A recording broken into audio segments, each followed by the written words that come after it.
PlayerUnknown's Battlegrounds is just old enough to make me go, huh, I guess that was kind of a while ago, but still new enough that it's still fresh in my mind. The generation it was a part of is still getting a ton of new games, so tell me one thing. How did it get to be the 5th best-selling game of all time? According to Wikipedia, the be-all, end-all source for this kind of stuff. Well, that's what I'm here to talk about. The hype and kind of magic that PUBG had in its peak. It was very flawed, but that's what helped make it fun in my opinion. It helped kickstart a whole genre and sold so well, so it had to have done something right.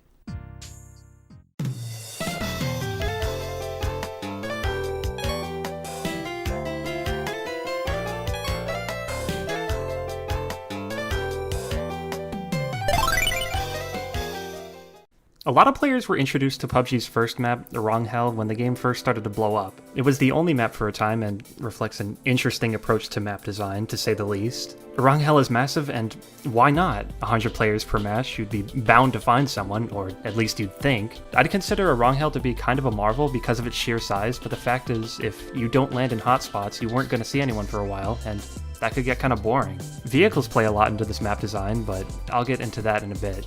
The fact is, Hell feels somewhat empty for the most part, but when you would get into firefights, they'd be really fun. Maybe that's why they were so fun, because most of the time you were looting and running around and not much else. Miramar was the second map and had more of the same design philosophy. It was just about as big, if not a bit larger, except this time, you were in a desert. I like the cities in Miramar, they were always fun to land in. Same with Hell, but they were a lot bigger in Miramar. I also like how the terrain was used much more in Miramar as well, with these big rocks and mountains everywhere. The verticality they gave you along with the buildings in the cities was a nice touch. The last map that was added when I think PUBG was in its peak was probably Sandhawk, which is when the developers were taking big strides into making the experience a lot more compact. It's a really dense jungle map, and the map itself was a lot smaller with the same amount of players, so you were more likely to find trouble or get into some yourself, which was a lot more fun. This meant less time for camping since you were more likely to find other people than they were to find you. Sandhawk in general was just a ton of fun since everything felt so bite-sized compared to the previous two behemoth maps. One last thing I really like about these maps is the amount of detail and hidden stuff in them. The amount of enterable houses and buildings are insane. Anywhere you go you'll be able to find loot, and less often you'll find other players. I especially liked places like the bunkers in Hell. They were perfect for camping in later circles if you got lucky. Also, that cave in Sandhawk that was really hard to land in and was always a death trap was also really fun and exciting. I feel like PUBG stopped peaking after Sandhawk, and that's where my knowledge on the maps kind of takes a nosedive. There are many other maps now, sure, but nothing really holds a candle to the experiences I had on these original 3.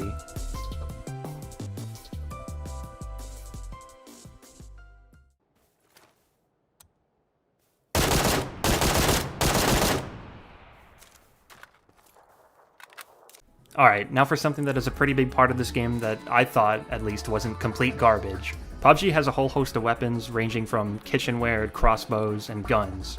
Melee weapons weren't really used outside of the first few minutes of a match, same with pistols. If it was all you got, then it was something, but if anyone had an actual primary, you were screwed unless you knew how to maneuver yourself. Sniping was especially fun, whether it was a 4x on an M416 or an 8x on a Kar 98K. Don't lie, you never got the 16x scope either. That thing was like an urban legend. Any kind of range would help you out a ton on the battlefield since the earlier maps were so open. You could hide, perch, and wait for the enemies to come to you and pick them off with a sniper, DMR, or just a regular rifle. Closer engagements were fun too, with shotguns and SMGs being really fun to use. The S12K might have been my favorite because it was so beefy and just clearing houses with it was especially fun. I never really used the M249 because I never really went for airdrops, but the DP28 was a nice alternative. At some point over the last few years, they started tweaking some of the weapon sounds and animations for certain guns. I can't say too much about it since I had a lot more experience with PUBG earlier in its life, but the original sounds were super punchy and satisfying. I haven't found a lot of other games that do distant gunshot sounds as well as PUBG.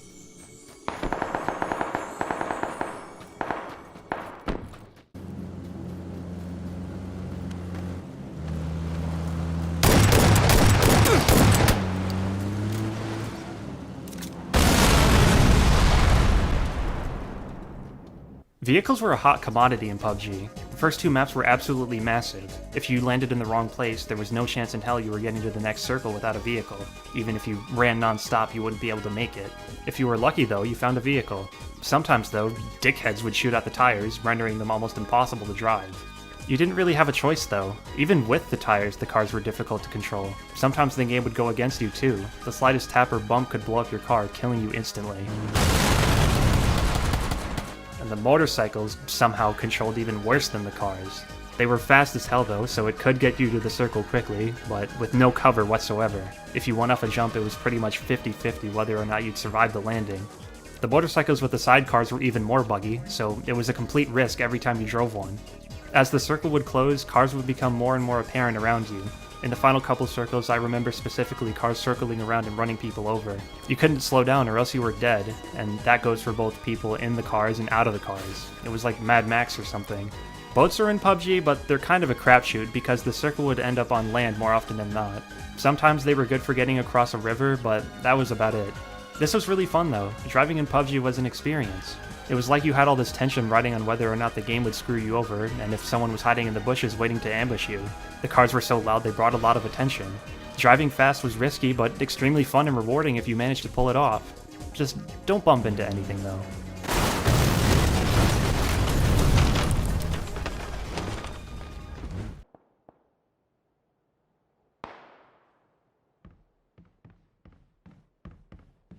I don't think this section can go over even a small amount of the issues that people had with this game. A lot of the quote-unquote issues though were hilarious. To be honest, the only bad issue that wasn't funny was the poor performance this game had. The rest you could just laugh off, like how sometimes when you'd land the buildings wouldn't properly load in, but they'd load in for other people, so you basically had wall hacks and you could shoot people through buildings or just drive a car straight through it and kill them.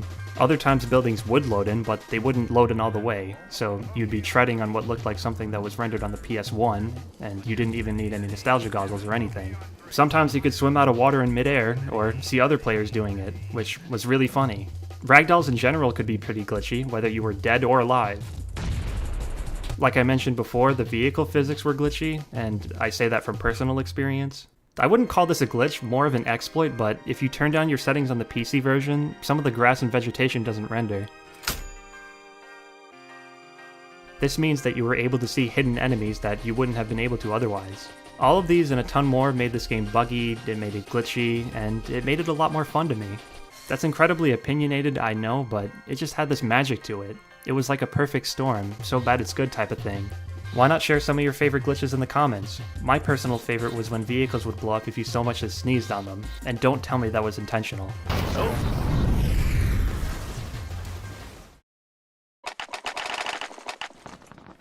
Wendy, get in the Discord.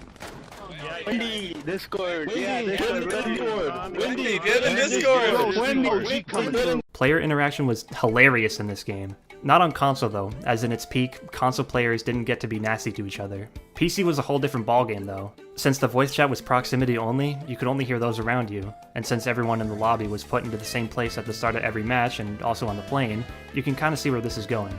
Taiwan #1. China #1.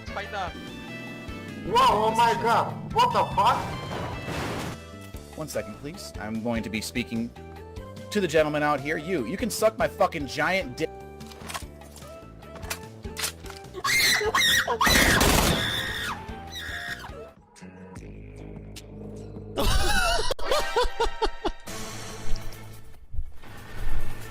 It was incredibly toxic but super funny at the same time. There's plenty of videos and compilations from around this time of the voice chat. As far as I know, proximity chat was removed because bots were spamming cheats and all that, not exactly because of the toxicity, which I think is interesting. Too many ads. Hey, just like my videos. I want to call PUBG a shell of its former self, but honestly it has a lot more going for it now than it did back, say, 4 to 5 years ago. There's a lot more maps with varying environments that are just designed better in the sense that you're not wandering around aimlessly for 20 minutes, but instead focuses on more tightly designed close quarters combat. The player numbers aren't what they used to be, but it's still one of the most played games on Steam to this day. How many of those players are bots? I don't know. The fact it went free to play has both helped and hurt the game, I feel, since it's more accessible and that accessibility extends to bots as well. I think the magic is gone though. I preferred PUBG when it was more mainstream and kinda shit. It was something so unique and refreshing at the time, it was just amazing. 100-player lobbies at the time was crazy, at least to me on console. I would always land in hot zones like school or Pachinki because it was more fun that way. Either you survive with a few kills under your belt, or you die instantly because you couldn't find a weapon. And if you died, just load up another match. It was addicting, especially with friends. But as time went on, hype died down and PUBG's popularity fell. Now there's a whole bunch of battle royale shooters and even games with seasons and battle passes indirectly because of its success. I genuinely think that if PUBG wasn't as successful as it was, we wouldn't have games like Fortnite become so popular, and with that, in turn, help define gaming as we know it today, with all of the microtransactions and live service garbage it comes with. PUBG was a blessing and a curse, I think. I'm just glad I had fun with it when I did.